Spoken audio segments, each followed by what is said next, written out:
В этом году мы снова выбрали французскую ривьеру. Море, солнце, пальмы, красивая архитектура, французская кухня, шопинг, процедуры красоты и та эстетика Франции, ради которой мне хочется сюда возвращаться. В этом видео я покажу, как прошли наши несколько дней на французской ривьере и поделюсь тем, что действительно пригодилось нам в этой поездке, где было вкусно, куда и как удобно добираться, что стоит планировать заранее и какие места я бы с удовольствием повторила. Так начались наши несколько дней на Лазурном берегу. Во Франции я никогда не беру завтраки в отелях. Мне нравится утром идти по городу и начинать день в кафе с видом на Ниццу. К этому времени город только просыпается, а впереди еще целый день на ривьере. И есть это приятное ощущение отпуска, когда никуда не нужно спешить. Я обычно заказываю кофе, свежевыжатый апельсиновый сок и круассан. Во многих кафе такой завтрак уже есть в меню как отдельный сет. Круассаны в это время еще часто подают теплыми. За завтраком мы обычно обсуждаем и корректируем планы на день. В первые дни отпуска я всегда стараюсь выделить время на уход за собой. В этот раз я нашла новый салон в Ницце, а еще здесь оказалось отделение Biologic Research, которое я регулярно посещаю в Париже.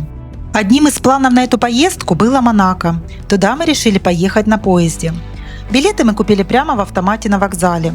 Дорога из Ниццы заняла около 25 минут. Поезда ходят часто, в вагонах работает кондиционер, а по пути открываются красивые виды на побережье. Мне кажется, многие недооценивают этот способ передвижения между городами Лазурного берега. К тому же можно не думать о пробках и просто наслаждаться дорогой. Единственное, что бы я посоветовала, не оставлять вещи без присмотра на вокзале и в поезде. Когда смотришь на эту бухту, легко подумать, что именно здесь находится сердце Монако. Но все самое важное произошло за моей спиной у дворца семьи Гримальди. Удивительно, но одна семья связана с этим местом уже почти 800 лет. За это время вокруг дворца вырос целый город, а маленькая крепость на берегу превратилась в государство, которое знают во всем мире. Именно здесь началась эта история. По легенде, Франсуа Гримальди под видом монаха захватил крепость, а его потомки правят Монако до сих пор. Поэтому фигуру Франсуа Гримальди можно увидеть на площади перед дворцом, а на гербе Монако до сих пор изображены два монаха с мечами. После дворца мы отправились гулять по старому городу. Именно сюда мне хотелось вернуться больше всего. Обычно от старого города ждешь узких темных улочек и ощущения, что время здесь давно остановилось. Но здесь все было совсем иначе. Все выглядело таким ярким, аккуратным и почти новым, что временами было сложно поверить, что это и есть старый город. Я никак не могла налюбоваться этими розовыми фасадами. Каждый взгляд словно превращался в красивый кадр. Мы с подругой шутили и смеялись, представляя, что сейчас из-за угла выйдет кот в сапогах и отправится к королю. А потом мы увидели небольшую часовню на одной из площадей старого города и решили заглянуть внутрь.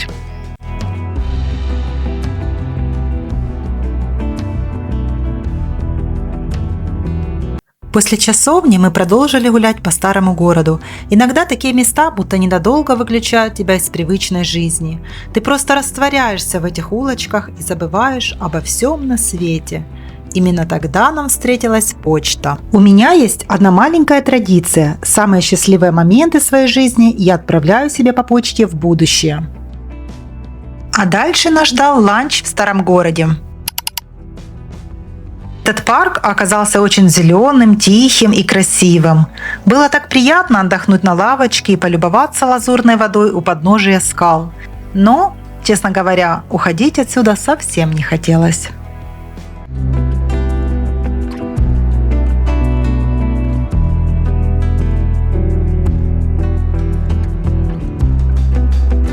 После прогулки по Монако мы вернулись в Ниццу. Каждый вечер мы ужинали в одном и том же ресторане. Я знаю его уже много лет, и ни одна поездка на Лазурный берег не обходится без ужина здесь. Я люблю этот ресторан за свежие морепродукты, устрицы, которые могу абсолютно рекомендовать, и хороший выбор вина. Но дело не только в еде. Здесь очень приятная летняя атмосфера. Несмотря на то, что ресторан всегда полон гостей и у входа часто собираются очереди, нас узнавали и всегда находили возможность усадить за наш любимый столик. А завершение завершился вечер, пожалуй, с самым большим крем-брюле. Гуляя по площади Массена, мы даже не догадывались, что многие ее детали связаны между собой. В центре площади находится фонтан солнца с фигурой Аполлона, древнегреческого бога солнца. Вокруг него расположены фигуры, символизирующие планеты Солнечной системы. Даже знаменитая черно-белая плитка напоминает о контрастах, которые постоянно сменяют друг друга. Свете и тени, дни и ночи. А разноцветные фигуры на высоких столбах символизируют разные континенты и напоминают о том, что Ницца всегда была местом встречи людей со всего мира. На следующий день мы встретились с моей подругой, которая живет на Лазурном берегу. Было очень приятно снова увидеться, поделиться новостями и наговориться обо всем, что произошло за это время. Мы гуляли по центру Ниццы, заглянули на шопинг, а позже отправились на ланч с морепродуктами и шампанским. Устрицы там по утрам, и при тебе, знаешь, чистят, ты выбираешь, что ты хочешь.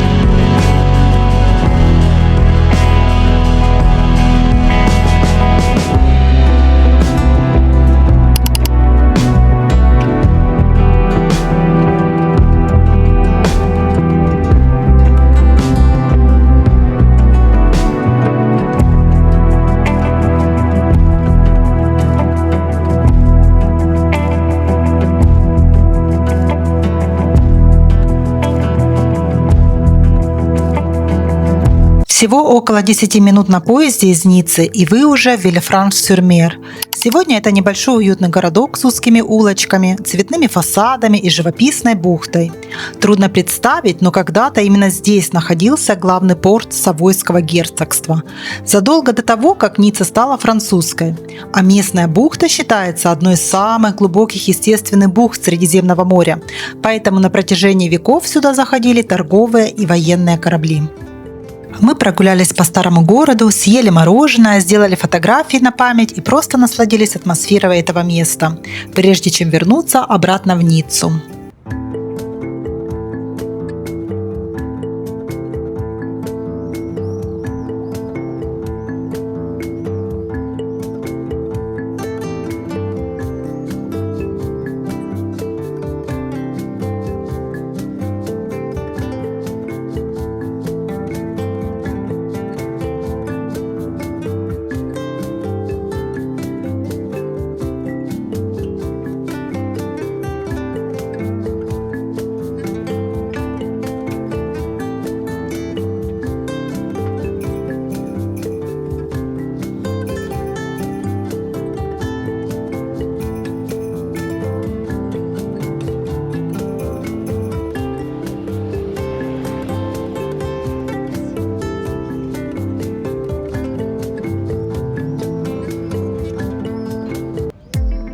Всего несколько дней на Лазурном берегу, а кажется, будто мы прожили маленькое лето. Новые города, встречи с подругами, море, любимые рестораны, красивые покупки и бесконечные разговоры обо всем на свете.